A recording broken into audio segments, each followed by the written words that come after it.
Okay, welcome back to Jeff Outdoors. I'm in the garage. It's supposed to rain.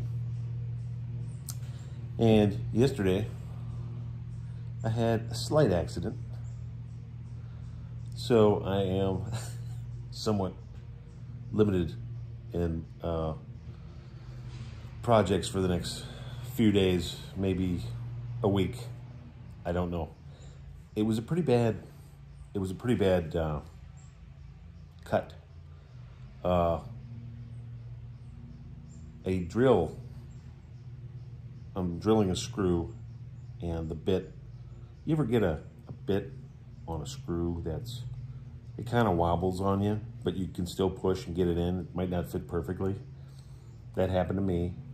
The drill, I was probably pushing a little bit too hard, and it's just enough for that to slip, and the drill bit went right into my finger.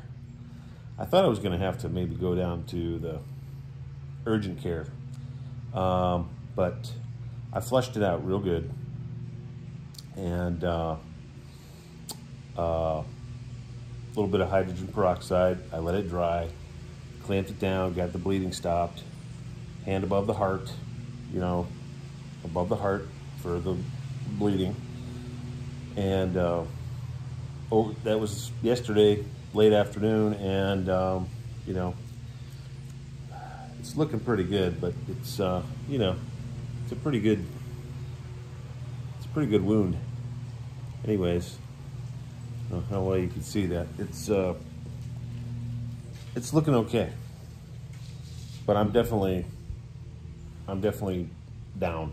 I'm down for probably a week with this hand and doing anything. I've got wood to chop out back that I was going to get to, and that's not going to happen now. So that'll be probably a week and a half, a couple weeks before I even think about doing that. So getting hurt when you got stuff to do is not advisable. So here I sit. It's Thursday, October something, and I'm having coffee. I roasted my own coffee. I roast my own coffee. I've got some dark roasted Brazilian here. And if you've never had fresh roasted coffee, either get yourself into roasting coffee yourself or find somebody who roasts it. I've been roasting my own coffee for about 8 years now. And I roast a pound at a time. It's always fresh. The stuff in the store, the shelf stuff, is all roasted 6 months, 8 months, 10, 12, sometimes a year ago, and still on the shelf. Coffee's like bread. It goes stale. It starts to degrade right after it's roasted. So you're never going to get fresh coffee from a store shelf unless there's a roaster nearby who stocks the shelf every week or every couple of weeks at least. After about 2 weeks, coffee is on its way out as far as being stale and everything. But I've got a nice Brazilian doTERRA coffee here. So anyways, third week of October, was out and about yesterday in the area having pizza and charm, which was good. But I have been surveilling the fall here as far as the foliage and everything about the seasonal change. Yesterday it came out that we've had our warmest October. And I will tell you that there is a lot of green still left on the trees. And this being the end of the third week of October, this is normally our peak. This is normally our peak time. Not even close this year. Not even close. I have some trees here around the property that are maple tree out front. All the leaves are down. The other maple tree, most of those leaves are down and they're changed. Another maple tree is changed. It still has some green on it, but it's changed. It's yellow. But if I go out and I start driving around, and I live down in kind of a holler type of kind of area. And when I kind of pull up out and go around, I can see down around I can see the ridge up here and kind of around the area, and it is green. It's green, and it's a little strange. Is it strange enough for me to freak out about? Not at all. Not at all. I will say that when I started thinking about the climate and weather and yada yada, I had started back in like 1996. So the story is, I played football back in high school, all through high school. Well, from the time I was about 8 years old through high school, and I was going to go play college, but I decided not to. So, being a football player, we were out on the practice fields every day in the fall. So I'd be on the practice field, and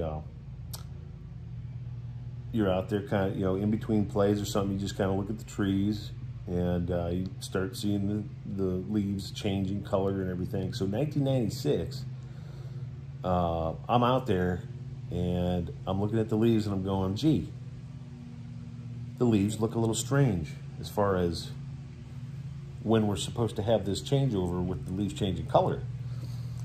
And back then, I noticed we were about 2 weeks behind. And I've kind of kept a mental track of that since then. And it's, you know, it's kind of done one of these. And that was how many years ago? 25 years ago? That was 25 years ago, which is crazy to say. But that's when I started noticing more of a shift than a change. And here we are 25 years later, and we've had early falls, we've had normal falls. This year we have a late fall, a little later than normal, warmer than normal, okay. We had a lot of rain this year. And I know that with the leaf drop, it tends to be sooner and brighter if you have a drier weather kind of system in the summer prior to the fall, which this was a wet year. We got rained on. The gardening was just not great this year. So now here we are, end of the third week of October, and the leaves are just starting to change in a lot of areas, which is crazy. I mean, that's just crazy. Now, I've been doing, like I said, I've been doing leaves. I've been picking up leaves around the property for the past couple of weeks. I have leaves out here right now that are all over the front yard. The side yard is just kind of here in front of me. So just kind of looking out. This is my work area in my garage area. This is my hangout area. I have a bunch of crap on the workbench right now because of the project I was doing yesterday where I injured my finger. So excuse my mess. This is normally decently clean, so it's a hangout area for guys, you know what I mean? So, but just looking at the change this year, I'm not gonna lie, it's a little weird. Now, I know the difference between weather and climate. A lot of people out there don't, which is mind-blowing, but I've always been somebody who has an interest in weather, jet streams.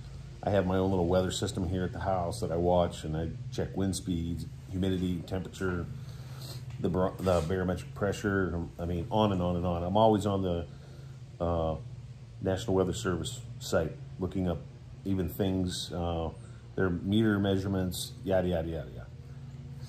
So I find it fascinating, and I've kept records of our weather here for like the past 3 years, almost every day. Now the past year has been a little bit different, and I don't really have much from the past year, just because of everything that's going on. It just got away from me. So we'll see how the winter develops, and it'll be interesting. I think that we are going to have a heavy snow winter. The La Nina pattern that's coming in out in the Pacific Ocean. You have to watch the ocean temperatures and currents and things out in the Pacific to kind of determine what's going to happen in the eastern part of the U.S. So it's kind of weird, but really you have to pay attention to the Indian Ocean. The Indian Ocean is kind of where, amazingly, the inklings of weather patterns begin for us. So just kind of with that all tied in, you know, last Christmas Eve we got 10 inches of snow, just bombarded. I got snowed in at my sister's house last Christmas Eve and couldn't get home, so I had to stay the night there. Woke up Christmas Day, watched her kids open up their presents and all that stuff. But I think we're going to have a heavy snow winter. That's my prediction. Yeah, and I hope, because if it's going to be cold, I'd rather have just a bunch of snow on the ground. You know, these mild winters I don't like. It can be browned out, it can be gray, it can be muddy. You know, mild winters suck. They just do. They suck. And that's my opinion about that. But I'm sitting here watching kind of the wind come in. We got some rain coming in this morning. Today is Thursday, yeah. So you might be able to hear somebody doing some work up the way in the background there. But climate, weather, these are the things that happens. Just how it goes. Overall, the past 25 years, where I live, it's pretty normal. We've had mild winters, not gonna lie, yes. We've had snowy winters. Back in, I wanna say 2012, 2013 maybe, we had a day 15 inches of snow dropped on us. And there was a part of the time with both sides of my driveway out here with 30 inches of snow on both sides of the driveway. So, you know, it's just how it goes. I mean, overall, I mean, like I tell people, I'm like, you know, my climate here, you know, nothing's changed. Nothing's changed. It's still the same. And, you know, I live in an area where we don't typically get heavy snows. I live on kind of like the line of the lake effect. I am literally just outside the lake effect snow area on most winters. If I go an hour north, I mean, not even, if I go 25 minutes north, they're always going to have more snow than me. Sometimes 10 minutes north. So I'm literally like on this line, and it's still the same. It's still the same 25 years later. You know, they were talking about all these changes or whatever back in the 90s and stuff, and, you know, kind of sitting around going, okay. Yeah, we've had some hot summers. We had hot summers when I was a kid. We had snowy winters when I was a kid. We had not so snowy winters when I was a kid. It's kind of the same as it is now. When you have weather records that only go back to 1952, I mean, And then you have, you know, I'm just putting these questions out there.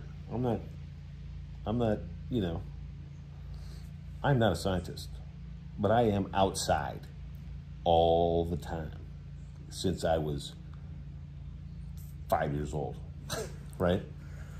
I grew up in the woods here, out in the woods, catching snapping turtles. I'm outside. I'm always doing stuff in the yard. I mean, I'm outside all the time. You ask anybody who lives around me, they're always like, "Oh yeah, we see him outside. He's outside all the time. He's doing something outside."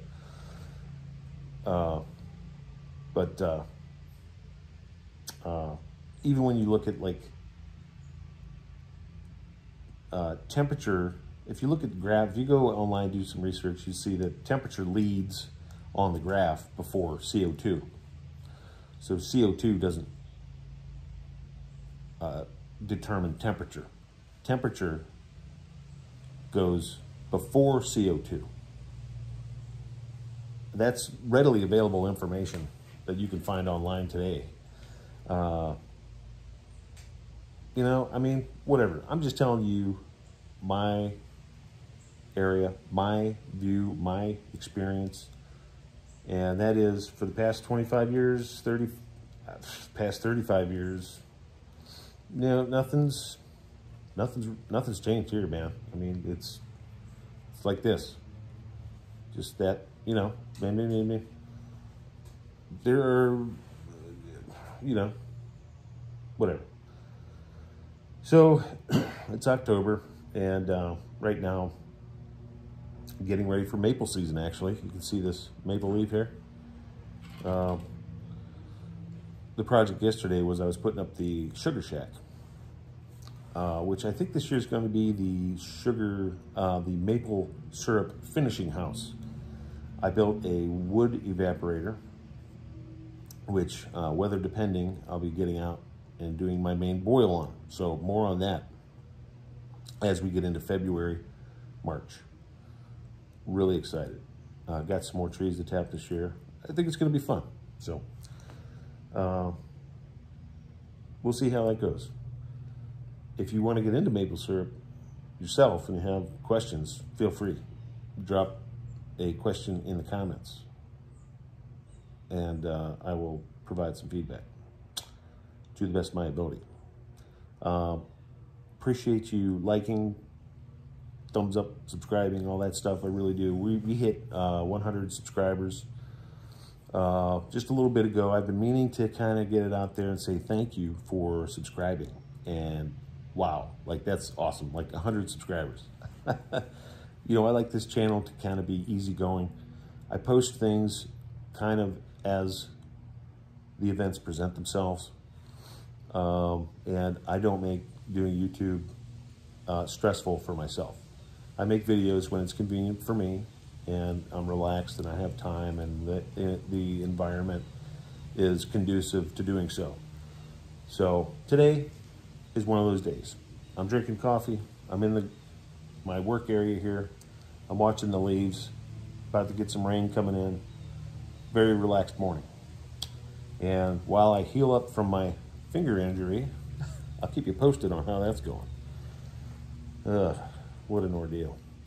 Anyways, see you on the next video. Thanks for watching, liking, subscribing, all that good stuff. And that's a big old thumbs up. Giddy up.